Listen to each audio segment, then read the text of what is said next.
This Friday, Jamie Lee Curtis and Lindsay Lohan are back to switch things up in Disney's Freakier Friday. Totally. Yes. It's an absolute riot. Woo! And the only movie that can be described as so much weirder than the last time. What last time?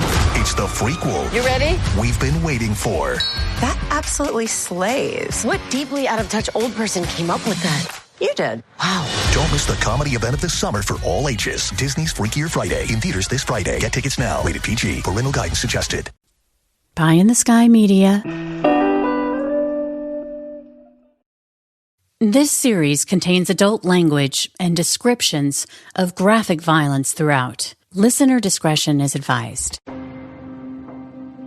2, 1. Hello and welcome back, Criminal Mischief Nation, to another bonus episode of Criminal Mischief with Carolyn and Branden. I'm your co-host, Branden, along with the great Carolyn Osorio, who has seen fit to join us again. Carolyn, great to see you. How are you doing? I'm doing great. How are you? That intro. I'm doing all right. Yeah. So off camera, we were just talking about a movie that we both saw this week. But more than the movie, what was interesting about going to the movies was what happened to me at the movie. I went with my brother-in-law. My wife was out of town. And we're in the theater, and about halfway through, the fire alarm goes off. Okay. So all 12 movies we have to evacuate out into like the terrace. Okay. And we happened to be, it was one of these new constructions where there's like a bunch of stores, there's condos above the movie. I mean, it's like a whole little thing. Yeah, it's like an emporium. Exactly. And so we were sitting in the theater next to a couple that happened to live in the building above the theater. And they go, the fire alarms are fucked up here. It happens once a week. So don't worry, we'll be back in pretty soon. So that was something. So we go back in, we watch the rest of the movie, it's fine. Then in a completely separate incident, we come out of the theater, and if you pay attention, like, it's far too crowded than it should be. Okay, and I don't really understand why, but just something seemed off. And then a security guard comes up and says, are you parked in the lot? And I go, yeah, I'm parked in the lot. And he goes, well, get comfortable, because you're not going to get to your car for a while. I'm like, what happened? And just as talking to him, looking out over like the kind of promenade, we're on the second floor looking down, and there's like 30 LAPD cruisers, right? And like 100 cops, and they're canvassing the 3-level parking garage, and there's helicopters overhead. And there's a freeway right there, like right off the freeway exit, you come into the parking garage. Apparently there was a high-speed chase, and this guy very smartly took the exit, went into the parking garage where the helicopters couldn't see him, dumped the car, and then ran into the theater complex and just blended in with the crowd. Okay. So was that the original distraction of getting freaked out? Completely different. This happened 10 minutes before the movie ended. Okay. And so the cops were like, the guy could be anywhere. He could be you that I'm talking to right now. And I went, it could be, but I'll tell you about the movie I just saw. I was here for 2 hours, right? Of course, you have to like I get all nervous, right? I get all nervous. But then I'm thinking, like, what? That's the perfect crime. That's the perfect crime. If you're ever in a high-speed chase, you go to a crowded place that has a covered parking so they can't see you get out. So if they knew that you're wearing a red shirt in the car, you change real quick, and then you're just walking around, and now you're a completely different person. Well, do you know if he got away? He got away. 45 minutes we waited. They went through all levels of the parking garage. They were kind of walking through the crowd to see if anybody was like sweaty or like nervous, I guess, or whatever.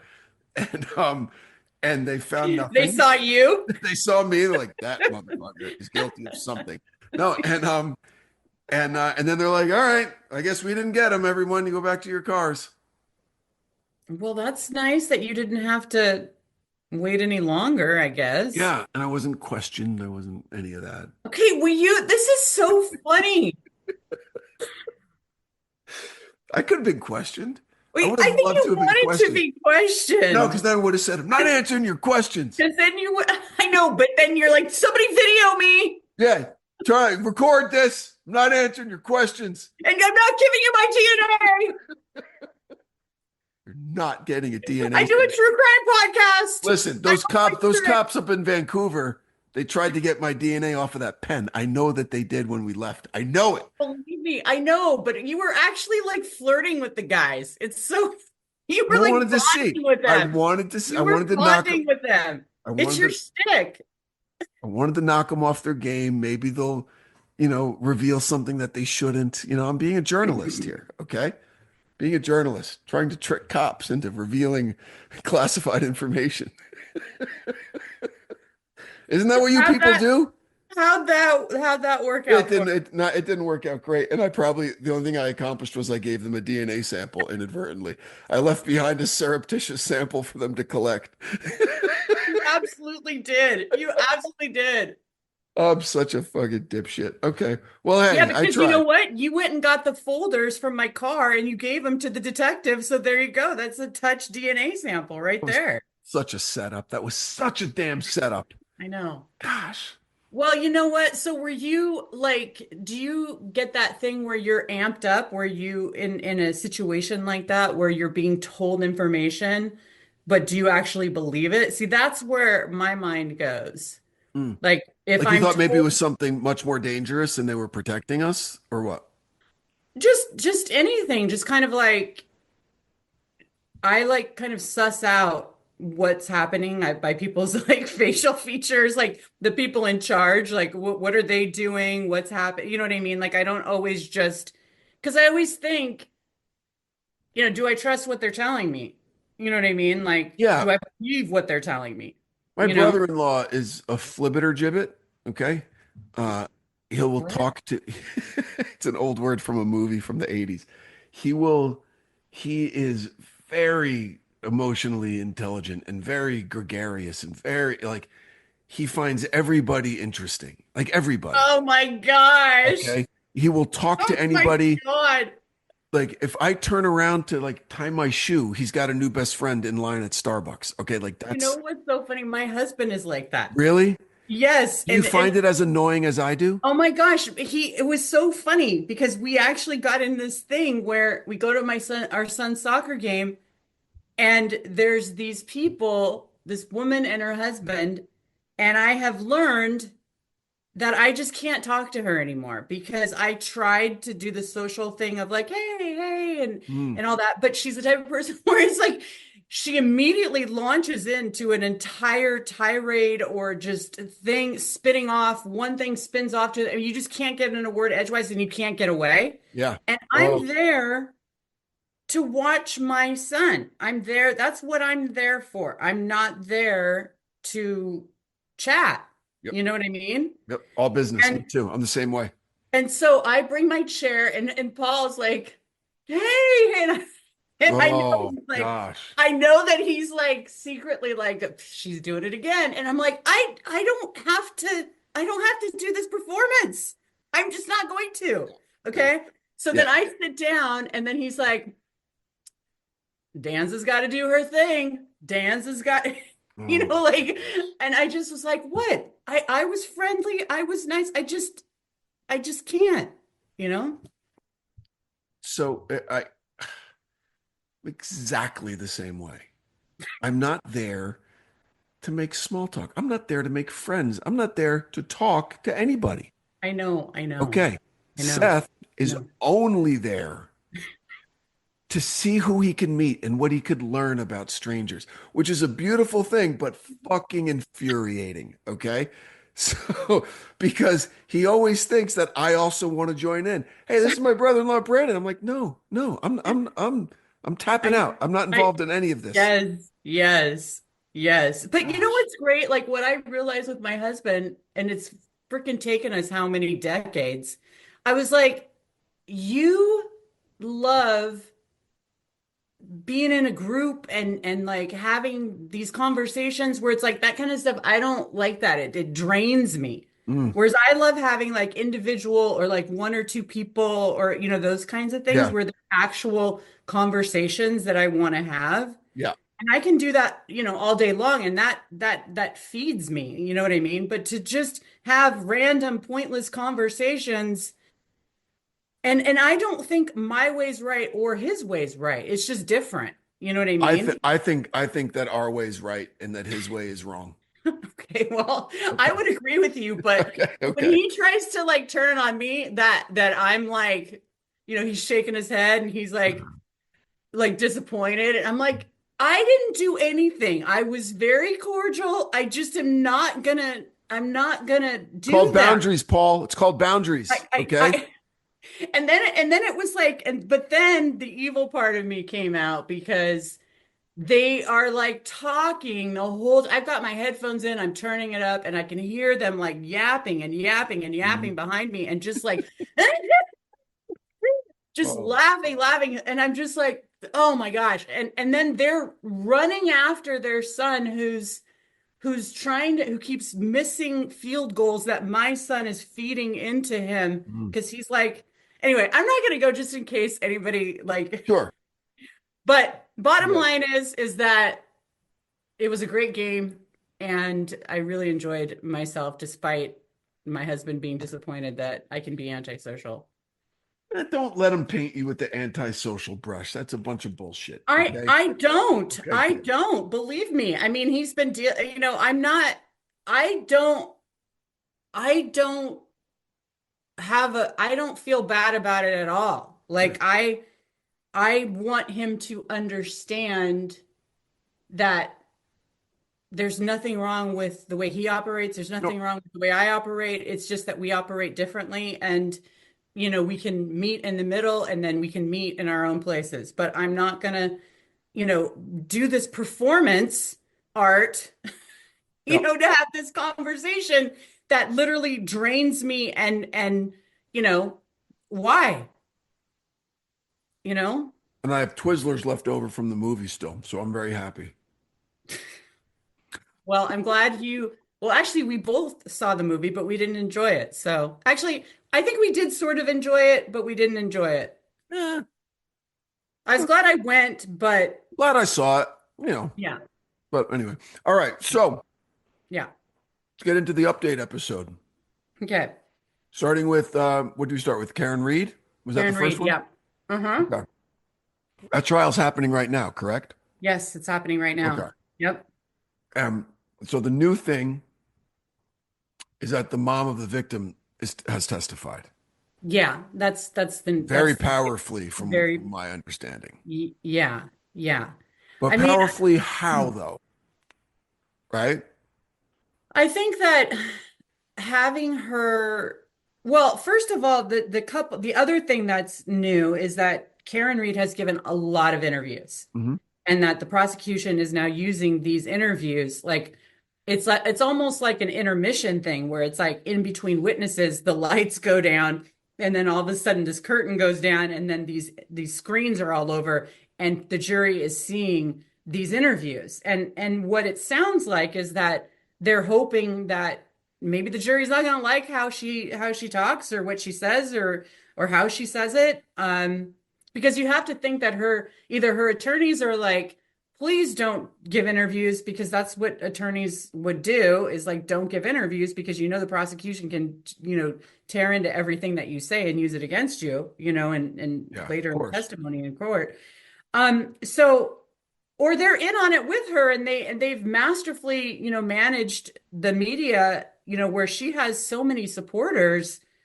And so I don't really know what the fallout will be, whether this will impact how the jury views her. But that was one thing juxtaposed to when she kind of mocked her mother-in-law, or like, you know, said, you know, spoke as if she was her mother-in-law, and like kind of a high-pitched voice that wasn't really, you know, I mean, the woman's been through hell, you know, she's lost two Right, but kids. to that point, that's my point. Yeah. Okay. What? Why is she testifying? It seems more of like an impact statement rather than anything germane to the night in question. Like, was the mom there? Was the mom, or did she simply Well, take the stand to engender some kind of course, the man had a mother who's going to miss him, right? Of course. Well, I didn't watch her entire testimony, but what I did do, what I know from the first trial is that his brother testified. His brother, and he wasn't there either, to testify to their relationship, to Okay. testify to what they've seen. I think they went on vacations together. You know, he and Karen Okay. dated That, for quite a while. that makes So I think sense. that you know, he can ask questions about what happened and what was going on with John.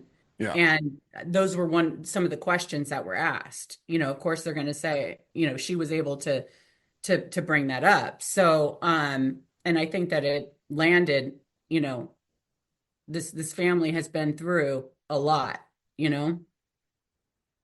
Yeah, I have to think that the defense would be able to come up and ask this grieving mother, and of course she is. Of course she is. Losing the daughter, losing the son-in-law, now losing the son. I mean, all that. Brutal, brutal. Way too much than any one person should go through. Mm. But if she doesn't have anything to talk about regarding the night of the murder, I would imagine the defense would come up and say, okay, were you there that night? No? Okay, great. Do you have anything to say about that night? Or Let me just tell can you, you speak to the state of mind of Miss Reed? No? Okay, thank you for your time, and I'm sorry for your loss. yeah, That's it. let me just break it down for you. She was so powerful, the defense didn't even question her because Okay, anything they would have said would have made them look horrific. that's a master stroke. Master stroke. You know why? Exactly. You know why? Yeah. Because in closing, they could say, and in case you're wondering why we didn't cross-examine the mom, because she had nothing to give. It was basically, what am I going to do? Question her sadness over the loss of her children? Of course not.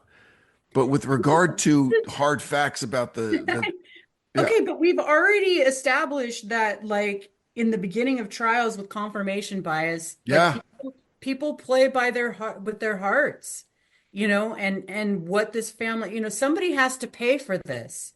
Whether that is something that people want to acknowledge, you know, a lot of the times, he lost his life. He was an amazing person. He was a Boston police officer. Somebody's got to pay, yeah, and they think it should be Karen Reed. So depending on how that plays out, where it's like it's not your head, it's your heart. And I think a lot of these jury trials, you know what yep, I mean? yep. So it was a master stroke on the prosecution's part by putting her up there. And she wasn't in the first trial. She did not testify in the first trial. Yeah. Well,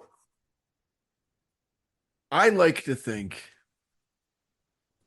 that despite 80% of jurors making up their minds after the opening statement, that our jury system works and that it's not emotionally, they're not emotional decisions. That a jury of my peers, if I were ever had the misfortune of being on trial for my life, okay, that a jury of my peers would go back into that jury room and would listen to the judge and look at the evidence, you know? I know, and I totally am with you. Yeah. The challenge with the confirmation bias and unconscious bias is Yes. that you don't even know that you have it unless you actually look at yourself and say, "Hey, let me question why am I feeling this way? Why do I think this? Why do I think that?" Right? Yeah. It's like showing the mom on there, you're automatically going to have a bias because you're going to think, or not everybody, but what somebody could think is like, hey, she thinks that Karen Reed did this, maybe I should too. What am I not seeing? What am I missing? I mean, there's just all these little tiny things where it's like, Yeah. I do think that people go into it believing they want to do the right thing. I Yep. honestly do. Okay. But like, you can be influenced by anything, right? Yeah. A really great attorney, one that has like a silver tongue and portrays himself as folksy or whatever. You're buying what he's telling you Yeah. because you believe him. And he could be full of shit. When he gets out of the courtroom, he could Yep. be like the worst person, or she could be the worst person in the entire world. But you've just bought what they've sold because they spoke to you, Yep. right? Yeah. Yeah. How long is the trial expected to last? I think like a few weeks or I can't remember, but maybe like 4 to 6 weeks. And so we're got to be almost there because I've been hearing I about it think in the news for like this 3 is like the weeks. second week. Well, it was the lead up. I mean, this Oh, case yeah, is that's true. so So maybe a like couple weeks in. Okay. yeah, a Okay. couple weeks in. But what came down today is the U.S. Supreme Court rejected her appeal to drop the two of the three charges. Whoa. They were hoping Really? it's going to come. Yeah, they rejected it. So she can be tried again for what the jury didn't give an official verdict on, but that they had decided on.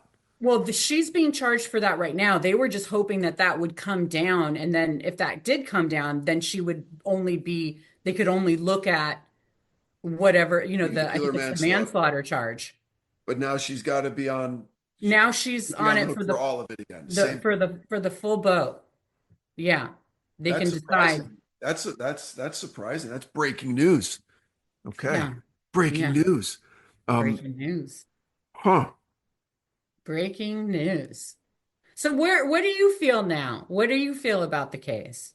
Listen, I have felt it just from your reporting, okay, with the cell phone stuff, because I remember the change in elevation of the phone going upstairs and down and all that. That, I mean, and I'm not anti-cop. I'm not. Yeah. I think I think the cops. I think it was murder by cop, and that they're covering.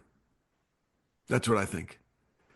I think that the guy I'm looking here because today some stuff came out in the trial because they're three hours ahead, but Yeah. I think that their tech, the digital forensic examiner came back and said that John's phone was not going up and down, that he could have been in a car, I think is what so I think that they're going to be doing more diving deep into and that Google search about how long do you die in the snow? How long does it take to die in the snow? All that stuff. I think they're going to really go into how you doing there? I'm okay. You doing okay? Yeah, I got a little wild hair. Okay. Yeah. Okay. Um, I think that for me, where I land is no matter what, I feel like there's reasonable doubt. oh, exactly. I think she gets off. I I think don't know because what if this jury is like,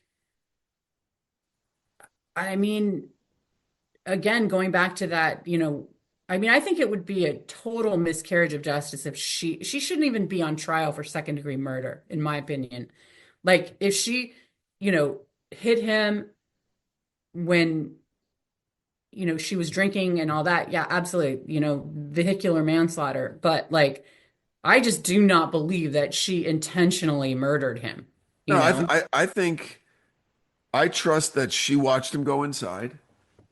I think there was something going on within the force there, whatever, and I think that I think that his own people killed him, and it's a frame up. That's what I think is going on.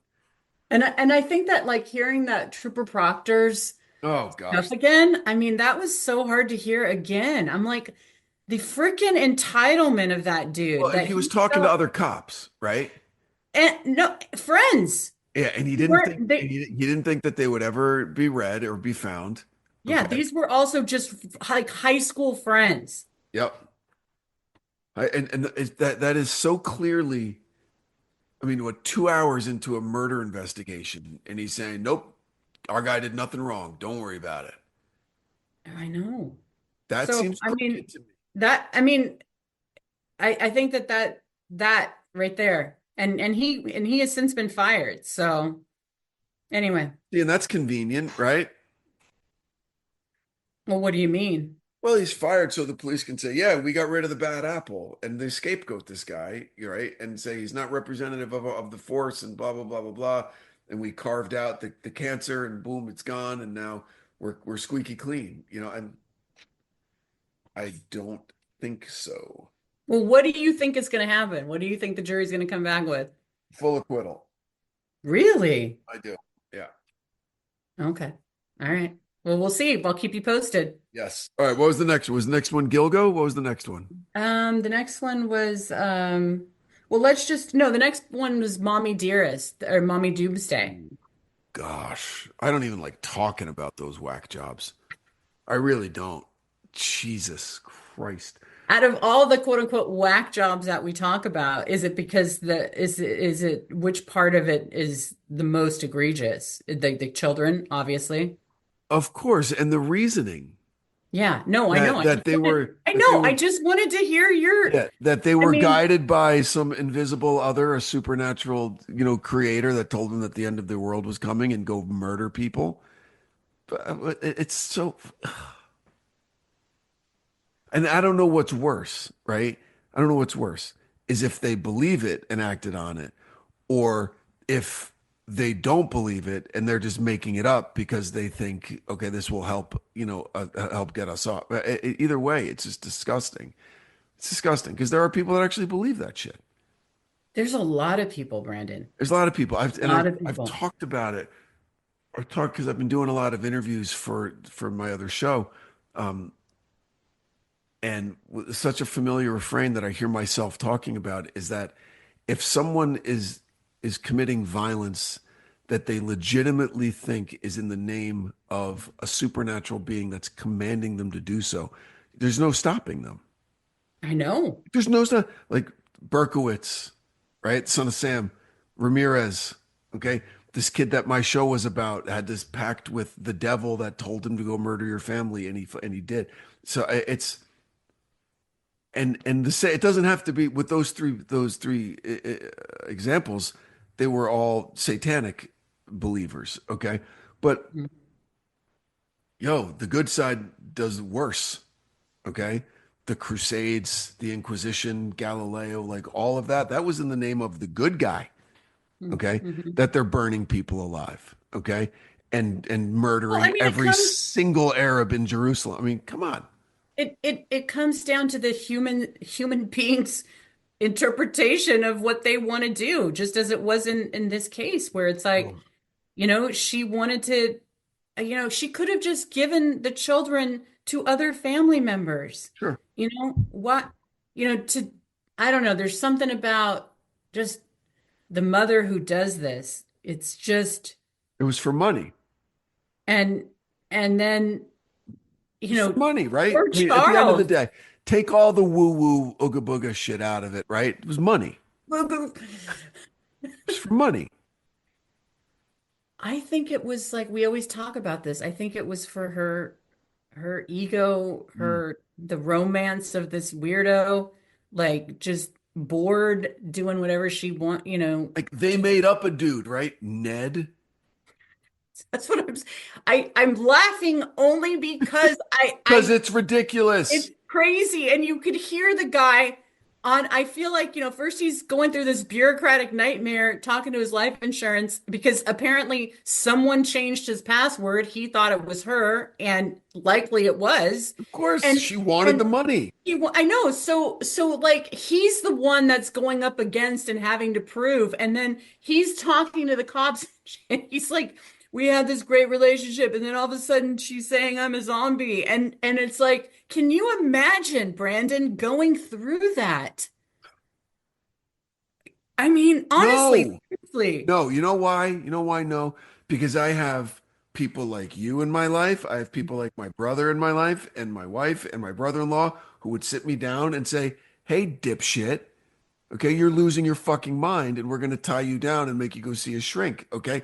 I don't have people that will You know what? co-sign that level of bullshit in my life. I don't. You would fight it. You would fight I would it. lose.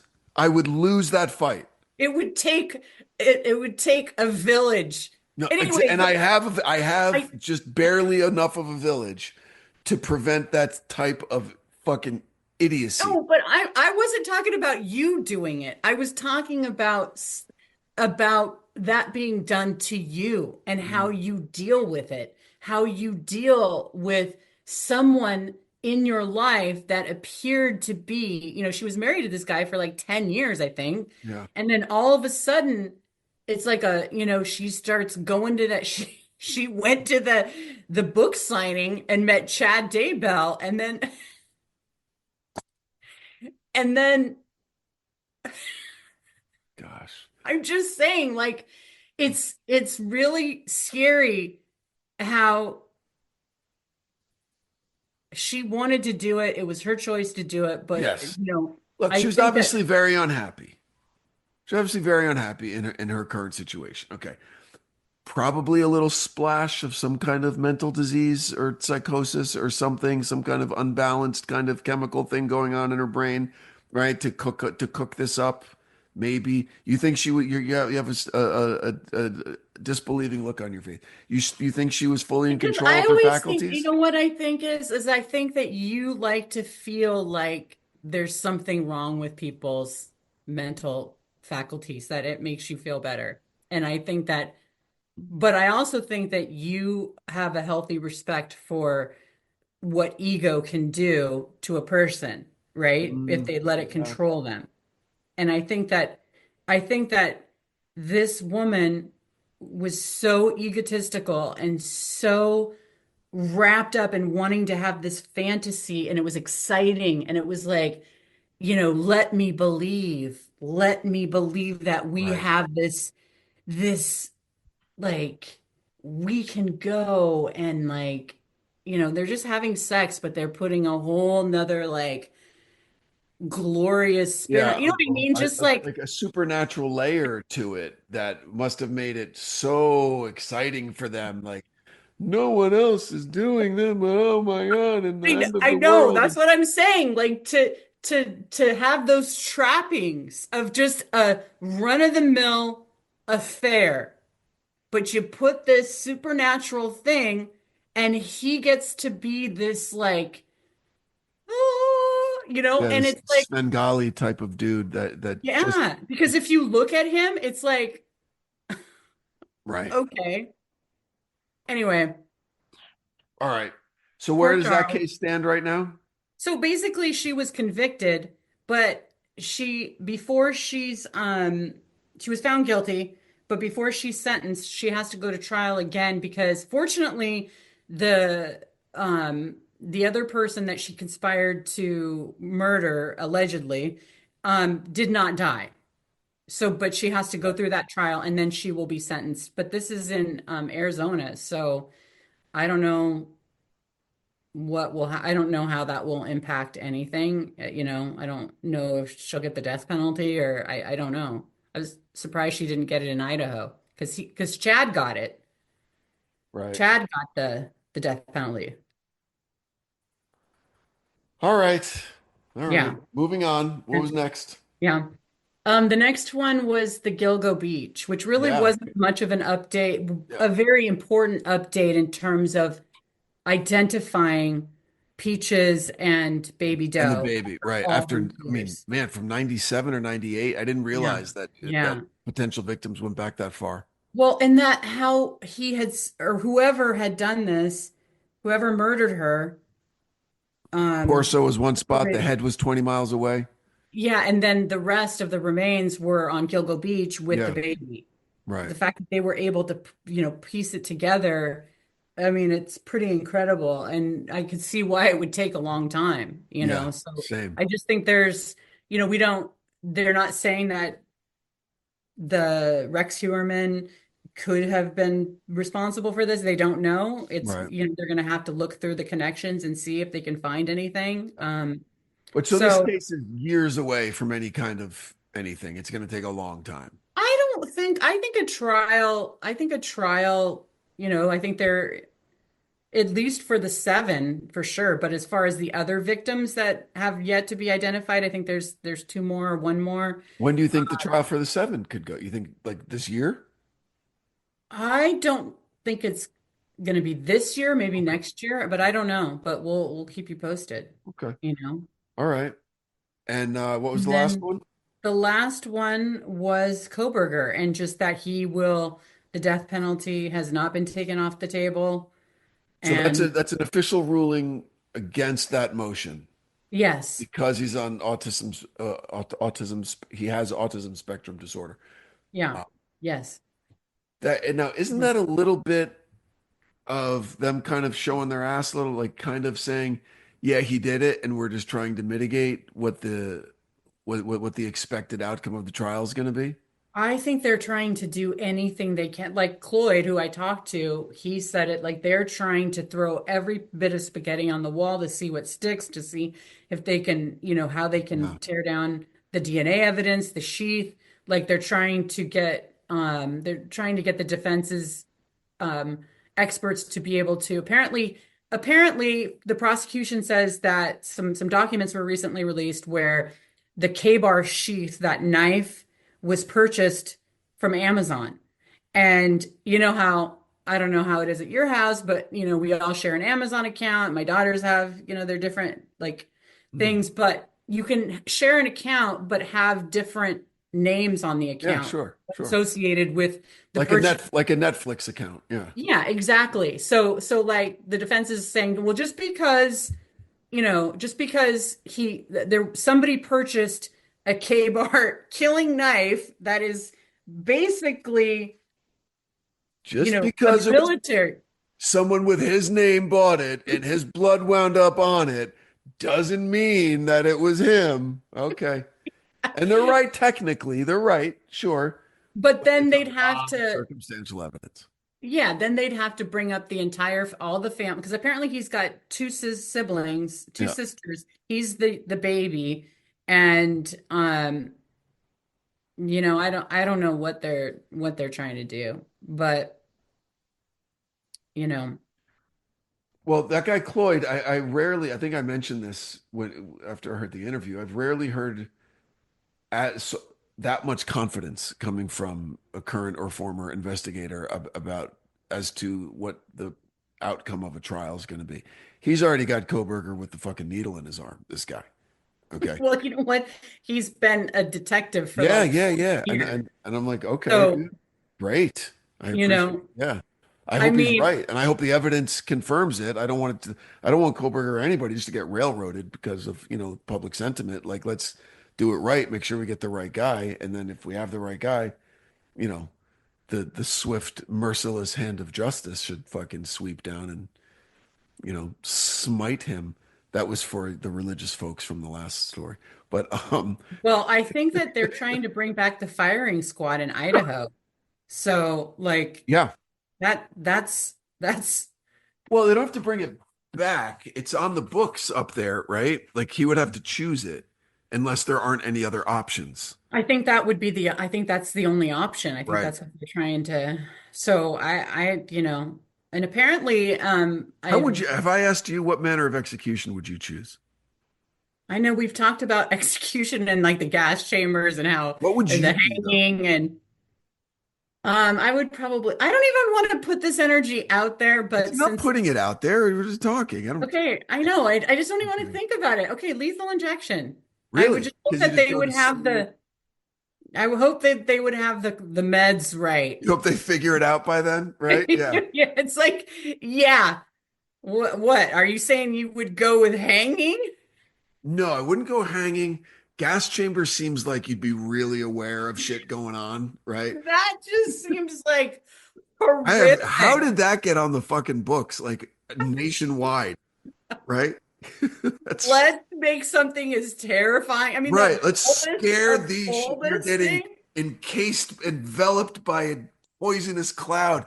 Oh Breathe my, deep, you oh my murdering. Yeah. God. Uh, Insane. Um, I've heard that firing squad is the quickest because it just gets right in the heart and everything stops. You know, but no way. You're totally doing lethal injection. You sure as hell wouldn't do electrocute. how did that become a thing too, right? Because human beings are just totally messed up. Well, we've had what is it the Seventh or Eighth Amendment against cruel and unusual punishment? Like that's been on the books since the 18th century. Okay, so no one argued cruel and unusual with the elect something called the electric chair or something called the gas chamber. That I mean, come on. I know it's a marketing thing. I mean, that's the whole thing about the death penalty. It's supposed to make you not want to do it. It just doesn't work. People are It's just as a going to kill deterrent. It's supposed people. to be a deterrent, right? Right. So like, yeah, let's, I think that, is there another method that I feel like we're missing one other method? No, it was Um, hanging, and then hanging went right into the electric chair, yeah. which went, and Okay. then somewhere in between there was concurrent with firing squad. Okay. Hmm. And then Hmm. that went right to the gas chamber. right? Okay, what would be, I think a more interesting question would Yeah. be, what would be your last meal? Yeah. My last meal doesn't exist anymore. The pizzeria I grew up going to is out of business.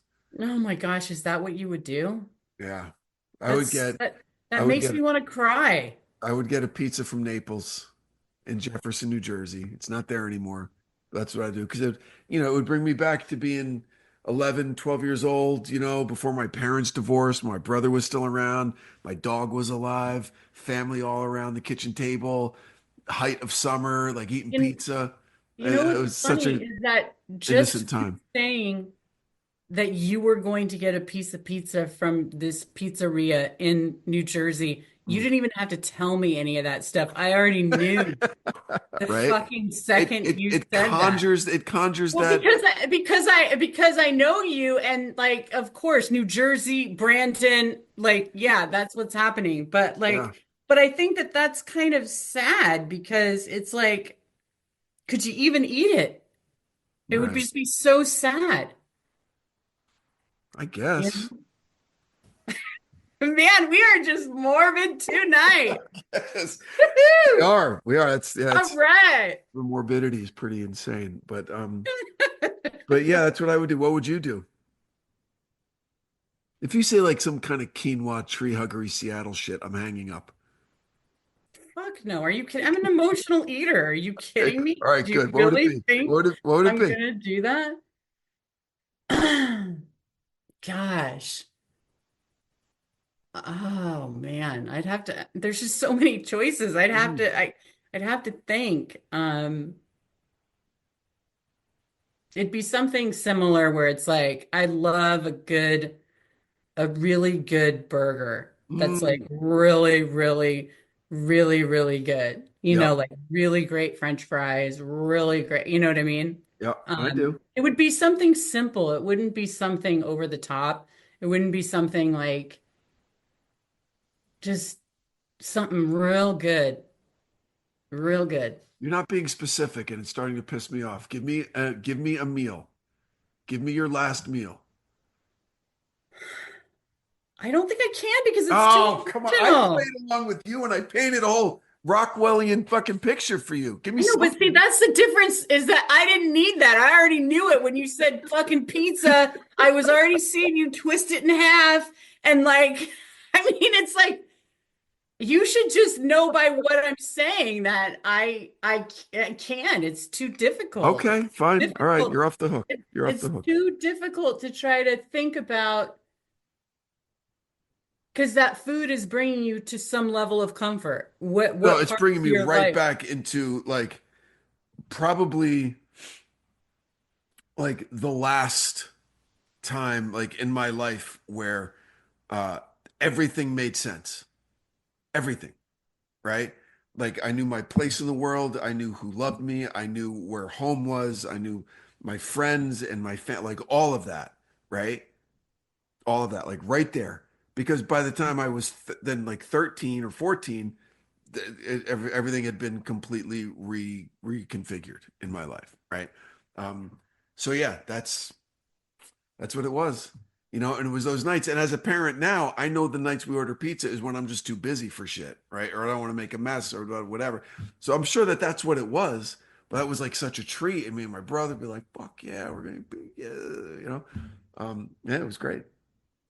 It Well, was I think it's like the ritual of things. I mean, like sure, for me, I think that when I think of something related to food, I would probably like I love making cookies for my kids, yeah, like especially like usually like on Mondays, like because I know they like Monday just sucks to when you're a kid and you have to go to school and it's like and they just it just brings me that feel or like I make banana bread or I really like baking that kind of stuff for them baking comfort food for them yeah. so like I see myself maybe wanting to do something like that or eating something like that where it's not You're right about the ritual because I remember now. Now it's all like right in the forefront of my consciousness right now. Like I remember when I was first old enough to be able to order the pizza. Like I was old enough to do it. I'd call, right? yeah I could And see you I can see the phone with the with the cord cord and talking to Larry on the other. Hello, Naples. I'm like, yeah, can I get a large cheese pie? And what else? Nothing else. Okay, 20 minutes. And that was it. I'm sorry for the Italian accent if I was just gonna say, upsetting like, people, but that's exactly how we sounded. And then going there to pick it up, it was like a 1.5 mile drive. And then being old enough again to sit in the front seat with the pizza on my lap and tilting it with the curves so the cheese doesn't run, right? All that. Knowing how to do that, that's a rite of passage growing up in Jersey. Yeah. Oh man, all of it. All of it. Well, I think I think it's a great memory, and we don't have to associate it with your last meal. Right. It's just a really good meal. But that's what it would be. And what makes me sad is that the pizzeria no longer exists. And I remember a great story about Johnny Depp on a movie that he was shooting somewhere up in your neck of the woods. And his favorite pizzeria, which also unfortunately no longer exists, was this place in Hollywood on Fairfax called Damiano's. And it was this great, filthy pizzeria. Like it was so dirty, but it was open until like 4 a.m. and then it reopened again at 7. It only closed for 3 hours a day to clean the ovens. They never cleaned shit. They had a C in the window from the health department, not even a B. They had let alone an A. It was a C, but the place was packed.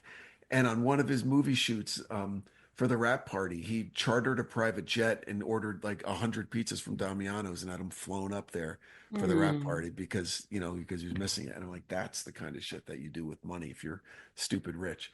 And I missed Damiano's like crazy. The pizza was so good. So you had that pizza 1,000,000 times. Damiano's. Oh, 1,000,000 times. 1,000,000 times in my life. At the end of, it's a place where you're going to end up at 3 o'clock in the morning when everything closes, and you're there, and it's super dark, like it's almost pitch dark, and like in the back at a table, lights are all the way down, probably so you can't see the state of the food that you're eating, right?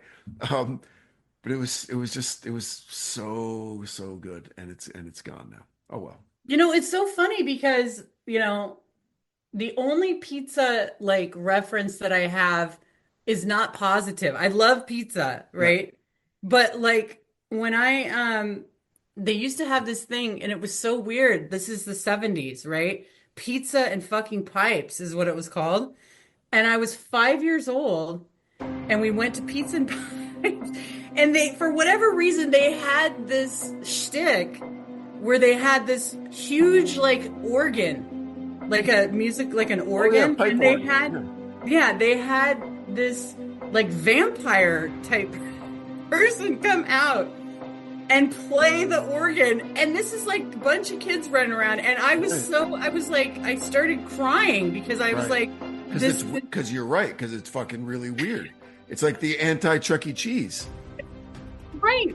And right. I was so distraught, and they were so worried that I was so distraught that they were like, no, come back and you can see this is just a regular kid. It was probably like some teenager, but that made it worse because they brought me back to him and he's got like this makeup on. Anyway, it was just crazy. That's a weird shtick for a kid's pizza restaurant. That's a very weird shtick. Yeah. Okay. Well, listen, I love your story. Thank you for sharing it with me. You're welcome. And I have a real treat for you next week. Ooh, I can't wait. Can't wait. Okay, I won't tell you anything about it. Please don't even tease it. Just we'll get it done. That'll be great. All right. Okay. Thank you for listening, Nation. If you enjoyed the episode, consider sharing it with someone you think also might enjoy it. Head on over to Apple or Spotify, rate and review the show. It helps more than you know. So, and yes, not only are we on YouTube, but we are also now on Spotify video. So Spotify is making a huge push into their video content, and so we are now actively participating in that. So check us out on Spotify video as well. And anything you'd like to add, Carolyn? No, we will see you next week. Fantastic. Stay safe out there, everybody. Bye. Bye.